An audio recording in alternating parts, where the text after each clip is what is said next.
નમસ્કાર, હું છું પરવીન પઠાણ અને ગુજરાતની વાત પ્રોગ્રામમાં તમારું સ્વાગત કરું છું। આજે આપણે આપણા આ પ્રોગ્રામમાં જાણીશું કે આપણા ગુજરાત રાજ્યમાં દિવસ દરમિયાન કઈ કઈ ઘટનાઓ બની છે અને કેવી રીતે બની છે, કયો છે સોશિયલ મીડિયાનો હોટ ટોપિક મુદ્દો, તે સમગ્ર જાણકારી વિસ્તારપૂર્વક આપણા આજના આ પ્રોગ્રામમાં આપણે નિહાળીશું। તો ચાલો જાણીએ અને નજર કરીએ શરૂઆતના મુખ્યના વિશેષ સમાચારો પર। નેતાઓએ ધોળા દિવસે કેન્ડલ માર્ચ યોજી, ટીઆરપી અગ્નિકાંડના મૃતકોને શ્રદ્ધાંજલિ પાઠવી, 17 પીડિત પરિવારો ન જોડાયા, કોંગ્રેસની ન્યાય યાત્રામાં મેવાણીના સરકાર પર પ્રહારો। તો બીજી બાજુ ગુજરાત હાઈકોર્ટમાં એવો કેસ પહોંચ્યો કે જજ પણ મૂંઝાઈ ગયા, પત્નીએ કરી પતિના સ્પર્મની માંગ। તો બીજી તરફ દેશભક્તિના રંગમાં રંગાયું સુરત, ભવ્ય તિરંગા યાત્રામાં હજારો સુરતીઓ જોડાયા, કેન્દ્ર રાજ્ય સરકારના મંત્રીઓ શહેરીજનો સાથે પગપાળામાં જોડાયા। તો બીજી બાજુ આગામી 7 દિવસની હવામાનની આગાહી, ઉત્તર મધ્ય અને દક્ષિણ ગુજરાતના મોટા ભાગના સ્થળો પર ધીમી ધારે વરસાદની વકી, સૌરાષ્ટ્ર કચ્છમાં છૂટાછવાયાના ઓંધાળ। તો બીજી તરફ 40 લાખ માટે મારા પતિને હત્યા કરી નાખી, સુરતમાં વેપારીની પત્નીની કહ્યું, અમારો આધાર છીનવાયો, સાસુ સસરા બીમાર, 6 વર્ષની દીકરી, ગુનેગારોને ફાંસી જ આપી દો, એવી પત્નીની માંગ।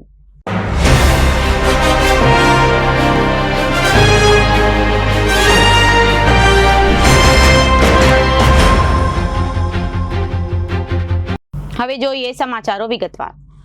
ગુજરાત પ્રદેશ કોંગ્રેસ દ્વારા ક્રાંતિ દિવસ એટલે કે 9 ઓગસ્ટને શુક્રવારના રોજ મોરબીથી શરૂ કરવામાં આવેલ ન્યાય યાત્રાનો આજે 4થો દિવસ છે।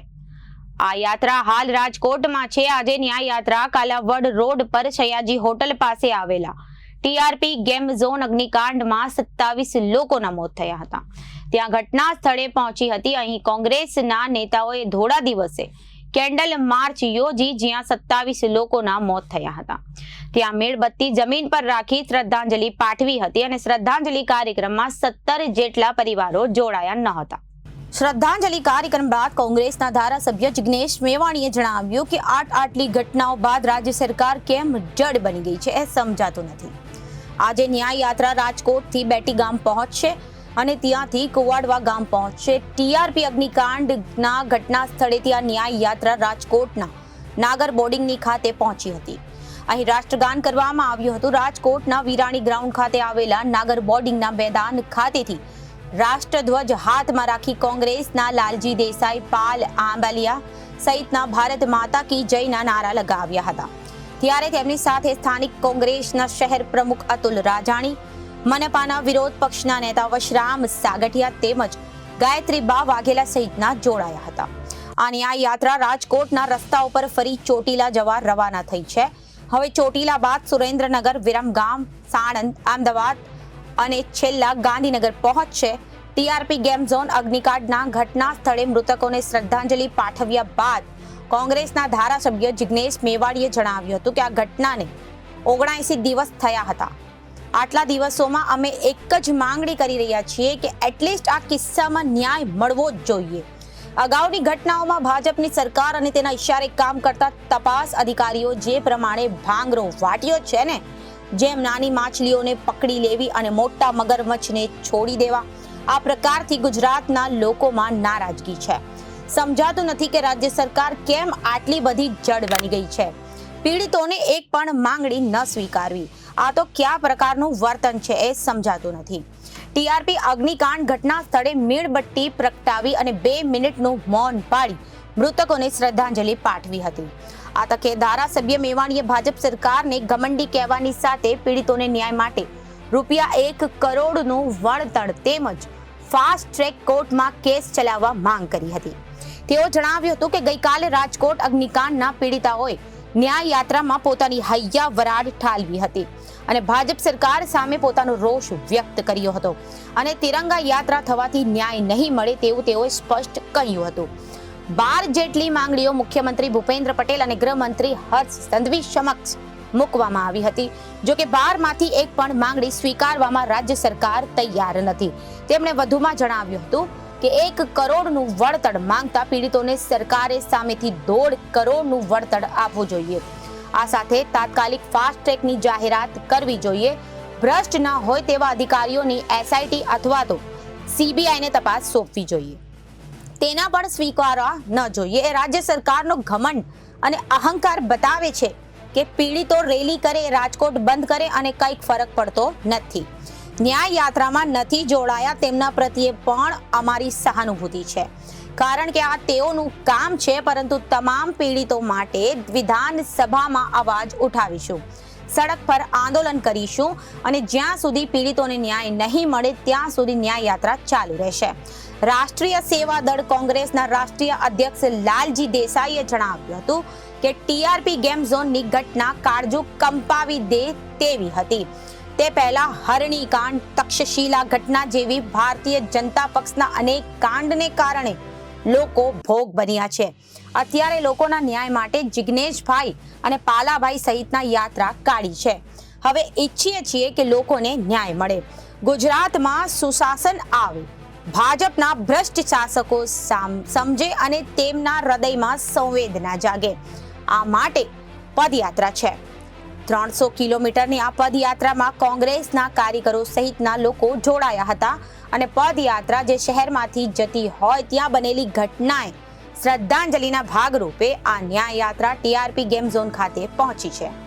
ભાજપ કોંગ્રેસની ન્યાય યાત્રા પર ભાજપે ફરી નિશાન સાધ્યું. ભાજપના પ્રદેશ ઉપાધ્યક્ષ ડોક્ટર ભરત બોધરાએ જણાવ્યું હતું કે કોંગ્રેસની ન્યાય યાત્રા એ ન્યાય માટેની યાત્રા નથી, પોતાની રાજકીય યાત્રા છે. શ્રદ્ધાંજલિ સભામાં રાજકોટના 5 લોકો પણ હાજર ન હતા. બહારથી ભાડુતી માણસો લાવી કોંગ્રેસ ગુજરાતની શાંતિ ડહોળવાનો પ્રયાસ કરી રહી છે. કોઈ પણ ઘટના કે દુર્ઘટના બને તેના પીડિતોને ખભા પર બંદૂક રાખી કોંગ્રેસ પોતાના એજન્ડા સેટ કરી રહી છે. ગુજરાતના વિકાસને રૂંધવા માટેના અવારનવાર પ્રયાસ કરવામાં આવી રહ્યા છે. ગુજરાતની જનતાનો આભાર માનીશ. ગુજરાતની શાણી જનતા બધું જાણે છે. દુર્ઘટના બને તે પીડિતોને ખભા પર બંદૂક રાખી કોંગ્રેસ પોતાના એજન્ડા સેટ કરી રહી છે. તે માટે જનતાને તેને માફ નહીં કરે. કોંગ્રેસના શાસનમાં બનેલી ઘટનાઓમાં પણ કોંગ્રેસ ન્યાય આપી શકતી નથી તો અત્યારે શું અપાવશે? ભાજપ પીડિતોની સાથે છે અને રહેશે. ગઈકાલે રાજકોટના ઢેબર ચોકમાં એક સંવેદના સભાનું આયોજન કરવામાં આવ્યું હતું, જેમાં પ્રદેશ પ્રમુખ શક્તિસિંહ ગોહિલ, લાલજી દેસાઈ, જિગ્નેશ મેવાણી અને ઇન્દ્રનીલ રાજગુરુ સહિતના કોંગ્રેસના આગેવાનો ઉપસ્થિત રહ્યા હતા. કોંગ્રેસના સિપાહી સ્વતંત્રતાની લડાઈમાં છાતીએ ગોળી ખાતો હતો. સંવેદના સભામાં કોંગ્રેસના ધારાસભ્ય જિગ્નેશ મેવાણીએ જણાવ્યું કે તપાસ કરી રહેલા આઈપીએસ અધિકારીઓમાં આટલી પણ કરોડરજ્જુ બચી હશે કે એમનામાં જણિયા સગા ભાઈનું ખૂન ભાજપનો કોઈ કેબિનેટ મંત્રી કરે તો હું નથી માનતો કે એમનામાં સચોટ તપાસ કરવાની તાકાત હોય. દારૂ, ડ્રગ્સ, ગાંજામાંથી રૂપિયા નથી કમાતા તેવા 4-5 અધિકારીઓ બચ્યા છે.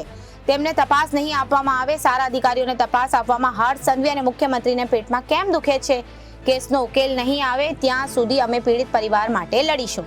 તિરંગાનું સન્માન કરવાની જવાબદારી ભાજપના લોકોની નથી. કોંગ્રેસના સિપાહી સ્વતંત્રતાની લડાઈમાં છાતીએ ગોળી ખાતો હતો. ભાજપના લોકો પીડિતાને મળવા તૈયાર નથી. આજે વારંવાર મળવા જવું પડે છે, શક્તિસિંહ ગોહિલે કહ્યું.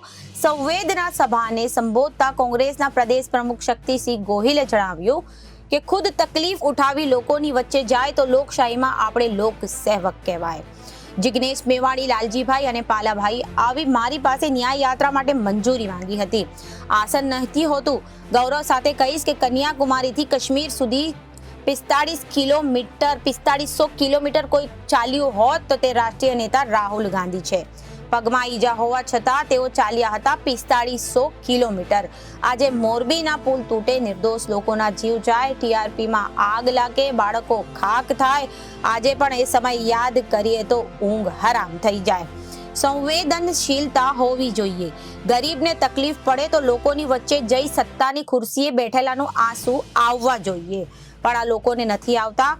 રાજકોટ જડબે સલાક બંધ રહ્યું હતું. ભાજપના લોકો પીડિતોને મળવા તૈયાર ન હતા. આજે વારંવાર મળવા જવું પડે છે. ભાજપના ભ્રષ્ટાચારના ઘડામાં આવતા પ્રશ્નો જરૂર પડીએ વિધાનસભાના અને લોકસભામાં પણ ઉઠાવીશું. પ્લેટિનમ ઉપરની કસ્ટમ ડ્યુટી ઘટાડે છે, ખેડૂત પર લાગતા જીએસટી ન ઘટાડે એ વ્યાજબી નથી. હેલ્થ ઇન્સ્યોરન્સ પર 18% જીએસટી લેવામાં આવે છે અને લોકશાહીના આશીર્વાદથી સત્તા આવે તો અહંકાર ન હોવો જોઈએ. વિવેક સાથે વાત કરવી જોઈએ અને સેવા કરવી જોઈએ. ગુજરાતમાં માતા બનવા માટે તલપાપડ એક મહિલાએ ગુજરાત હાઈકોર્ટનો દરવાજો ખખડાવ્યો છે. મહિલાએ હાઈકોર્ટ સામે માંગ રાખી છે કે તેની ઉંમર હવે 40 વર્ષ થઈ ચૂકી છે. આવામાં તે જલ્દી જ માતા બનવા માંગે છે. મહિલાએ હાઈકોર્ટ પાસે માંગ કરી કે તેને અલગ થયેલા પતિના સ્પર્મ આપવામાં આવે અને પત્નીએ માંગ કરી છે. જો આવું શક્ય નથી તો કોઈ બીજા સ્પર્મ ડોનર માટે પરમિશન આપવામાં આવે જેથી તે IVF ના માધ્યમથી માતા બની શકે. મહિલાએ હાઈકોર્ટમાં દલીલ કરી કે માતા બનવો તેનો અધિકાર છે. સમયની સાથે તેના માતા બનવાની શક્યતાઓ ઓછી થઈ રહી છે. મહિલાની અરજી પર સુનાવણી કરતા જસ્ટિસ સંગીતે વિસેને પૂછ્યું કે શું તેના પતિ ડિવોર્સના કેસ દાખલ કર્યા બાદ તેની મદદ માટે તૈયાર થશે. હાઈકોર્ટ આશ્ચર્ય વ્યક્ત કરતા કહ્યું કે આવી વ્યક્તિને નિર્દોષ કેવી રીતે આપવામાં આવે કે જે પોતાની પત્નીને તલાક માટે કેસ દાખલ કરી ચૂક્યો છે. આવામાં અમે તેને કેવી રીતે માં બનવા માટે સ્પર્મ દાન કરવા માટે સૂચના આપી શકીએ છીએ. જસ્ટિસે કહ્યું કે મહિલાને પહેલા 2 કેસ, તલાકનો કેસ અને વૈવાહિક અધિકારીઓનો કેસને નીચલી અદાલતમાં નિર્ણય લેવો જોઈએ. જસ્ટિસની આ ટિપ્પણી બાદ પણ જ્યારે મહિલાના વકીલે હાઈકોર્ટના હસ્તક્ષેપ કરવા પર જે કહ્યું તેના પર જસ્ટિસ વિસેને કહ્યું કે તેનો પતિ ડિવોર્સ ઈચ્છે છે, તેથી તે સહાયતા માટે તેની પાસેથી મદદ માંગી શકતી નથી અને તેના કરતા ખુદ જો અન્ય કોઈ દાતાને શોધી શકે તો કોર્ટ સુનાવણી દરમિયાન પૂછ્યું કે મહિલાએ શું આ માટે કોઈ તબીબી અધિકારીઓની પાસે આવેદન કર્યું છે. આવામાં જ્યારે તેના પતિ અલગ રહી રહ્યો છે અને હાઈકોર્ટે મહિલાને અરજીમાં કરવામાં આવેલી ફરિયાદની સાથે ગાંધીનગરના મુખ્ય જિલ્લા તબીબી અધિકારીનો સંપર્ક કરવા કહ્યું. હાઈકોર્ટે તેને કહ્યું કે હાલના લેવલ પર તેની અરજીનો સ્વીકાર કરી શકાતો નથી. મહિલાએ તેની અરજી પાછી ખેંચી લીધી હતી અને ફરીથી હાઈકોર્ટમાં જવાની સ્વતંત્રતા આપવામાં આવી હતી.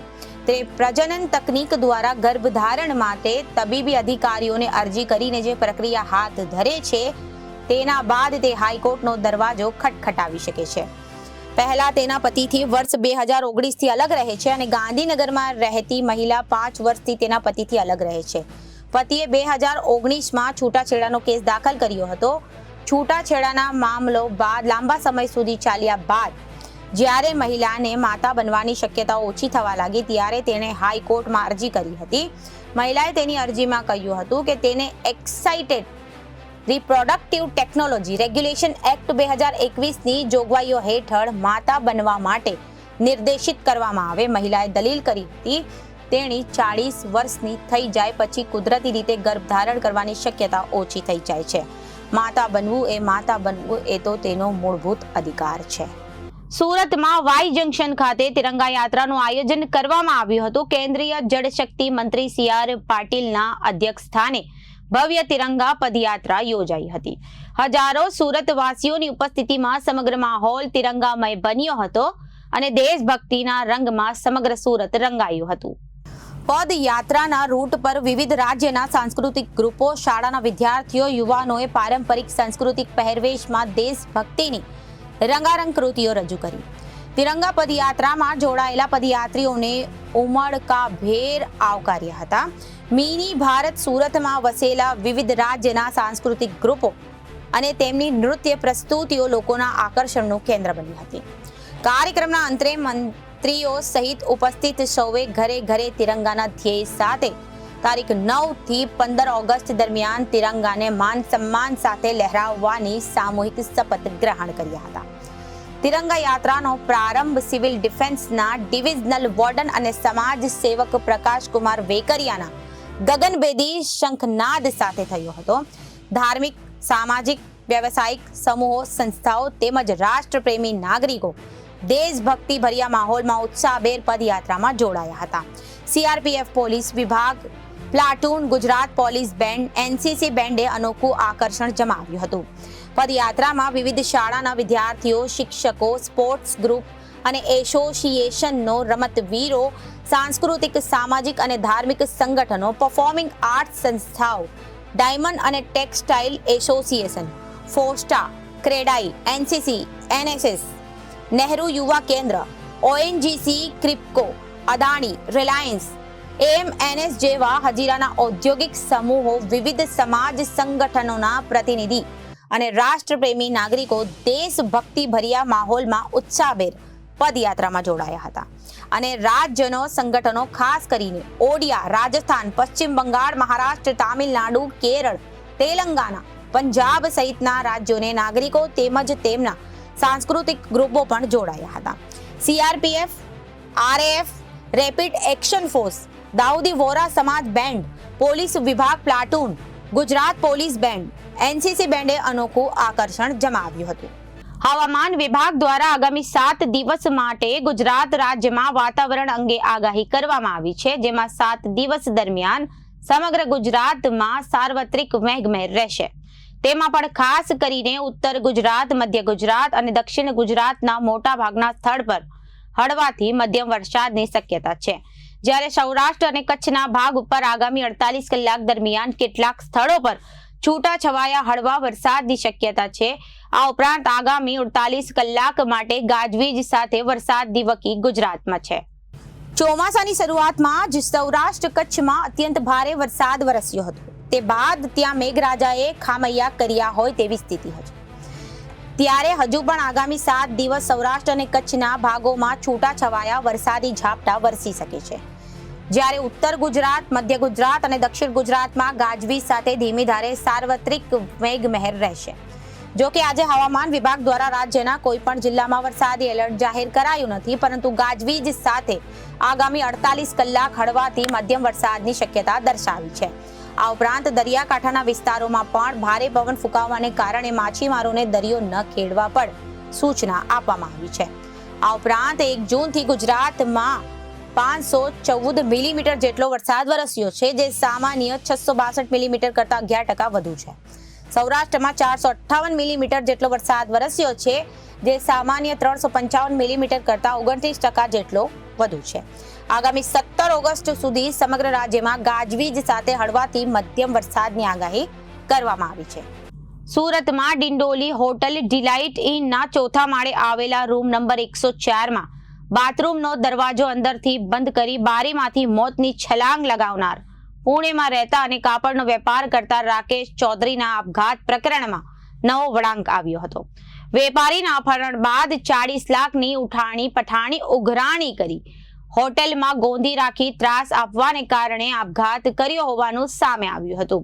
2 દિવસ બાદ પોસ્ટમોર્ટમ કરાયા બાદ મૃતદેહ પરિવારને સોંપવામાં આવ્યો હતો. પત્નીએ જણાવ્યું હતું કે મારા પતિને જેટલા લોકોએ મારવા માટે મજબૂર કર્યા છે ને, મારા પતિનું મર્ડર થયું છે. આરોપીઓને ઝડપથી પકડો અને તેમને કડક સજા નહીં પણ ફાંસીની સજા આપી દો. અને મારા સસરા પેરેલાઇઝ છે, સાસુ માનસિક બીમાર છે અને મારી એક 6 વર્ષની દીકરી છે. એ લોકોએ અમારો આધાર છીનવી લીધો છે. મૂળ રાજસ્થાનનો 35 વર્ષીય રાકેશ પાંચારામ ચૌધરી મહારાષ્ટ્રના પુણે ખાતે પરિવાર સાથે રહેતો હતો. પરિવારમાં માતા, પિતા, પત્ની અને એક 6 વર્ષની દીકરી છે.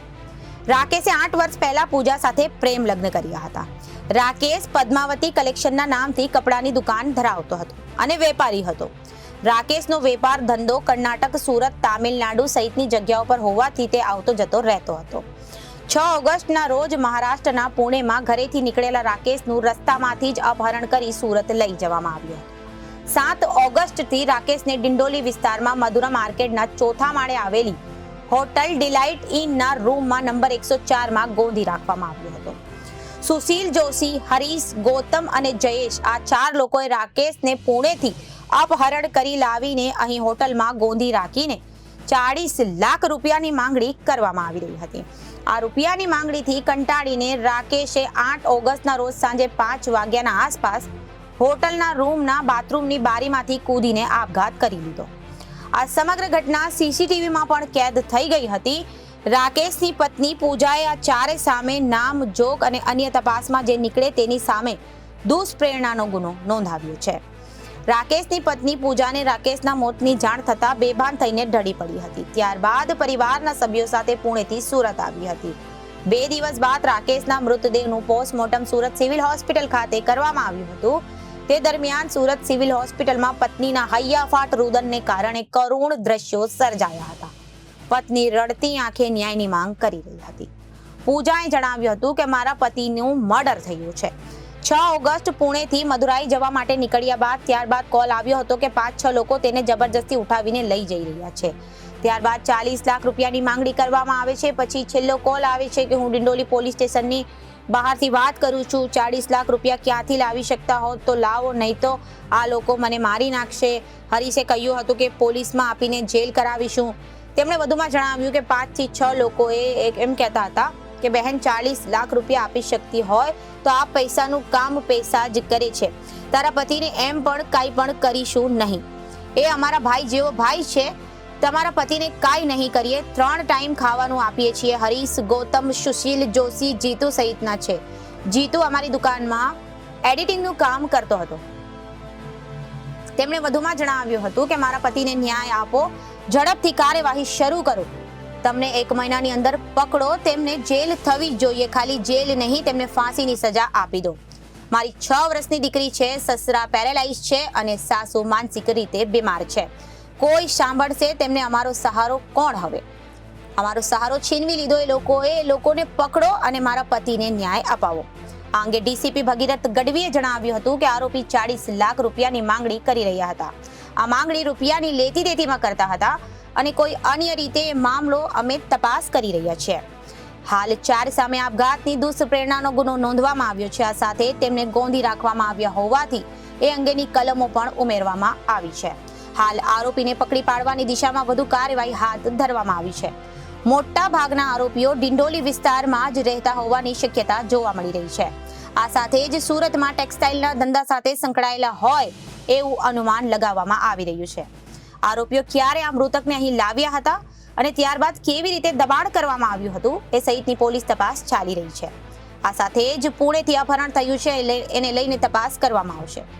કાપડ વેપારી રાકેશ ચૌધરીનું પુણે એરપોર્ટ રોડ ઉપરથી અપહરણ કરી ડિંડોલીની ડિલાઇટ ઇન હોટેલમાં ગોંધી રાખી 40 લાખની માંગણી કરનાર સુશીલ, જોશી, હરીશ, ગૌતમ અને જયેશ કોણ છે અને કઈ બાબતના રૂપિયાની માંગણી કરતા હતા એ અંગે પોલીસ તપાસ કરી રહી છે. પરંતુ હજી સુધી કોઈ ચોક્કસ કડી હાથ લાગી નથી. પરંતુ આશ્ચર્યની વાત એ છે કે 40 લાખ રૂપિયાની માંગણી કરનાર 4 જણાએ રાકેશના બેંક ઓફ મહારાષ્ટ્રના અકાઉન્ટના ડેબિટ કાર્ડમાંથી 40,000 પણ ઉપાડી લીધા હતા. તામિલનાડુના મદુરાઈ જવાની કહીને નીકળેલા રાકેશ ચૌધરીનું અપહરણ કરી સુરત લઈ આવનાર સુશીલ, જોશી, હરીશ, ગૌતમ અને જયેશની ડિંડોલી પોલીસે અલગ અલગ ટીમ બનાવી શોધખોળ શરૂ કરી છે. પ્રાથમિક તપાસમાં વેપારી દલાલ અને રાકેશને જે રૂમમાં ગોંધી રાખ્યો હતો ને તે 4 પૈકીના હરીશના નામે બુકિંગ હોવાનું પોલીસ તપાસમાં બહાર આવ્યું છે. પોલીસે મદુરા માર્કેટ અને હોટેલ ડિલાઇટના સીસીટીવીમાં 4 જણાની અવરજવર સહિતની ગતિવિધિ કેદ થઈ છે. ડિંડોલી પોલીસે તપાસ કરતા રાકેશને જે રૂમમાં રાખવામાં આવ્યો હતો એ રૂમમાં હરીશના નામે બુક હતો. 7મી એને હોટલમાં લાવવામાં આવ્યો હતો. રાકેશને જ્યારે હોટલમાં લાવવામાં આવ્યો હતો ત્યારે પણ તેની સાથે હરીશ અને તેના શાગીર્દો હાજર હતા. રાકેશે આપઘાત કર્યો વખતે રૂમમાં હરીશ સહિત 2 વ્યક્તિ હાજર હતા. રાકેશે મોતની છલાંગ લગાવતા જ બંને ત્યાંથી ભાગી છૂટ્યા હોવાનું તપાસમાં જણાઈ આવ્યાનું પોલીસે જણાવ્યું હતું.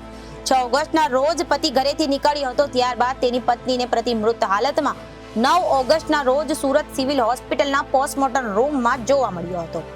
રાકેશ ચૌધરીના મોતને લઈ પરિવારના આક્ષેપો હોવાથી સુરત સિવિલ હોસ્પિટલમાં ફોરેન્સિક પેનલ પોસ્ટમોર્ટમ હાથ ધરવામાં આવ્યું હતું. ત્યારબાદ પરિવારને રાકેશનો મૃતદેહ સોંપવામાં આવ્યો હતો. પરિવારજનો રાકેશના મૃતદેહને લઈને રાજસ્થાન રવાના થયા હતા અને ત્યાં તેની અંતિમ વિધિ કરવામાં આવી હતી. તો અત્યારે ગુજરાતની વાતમાં વિરામ લઈએ. વધુ સમાચારો માટે જોતા રહો જનાદેશ ન્યૂઝ. નમસ્કાર.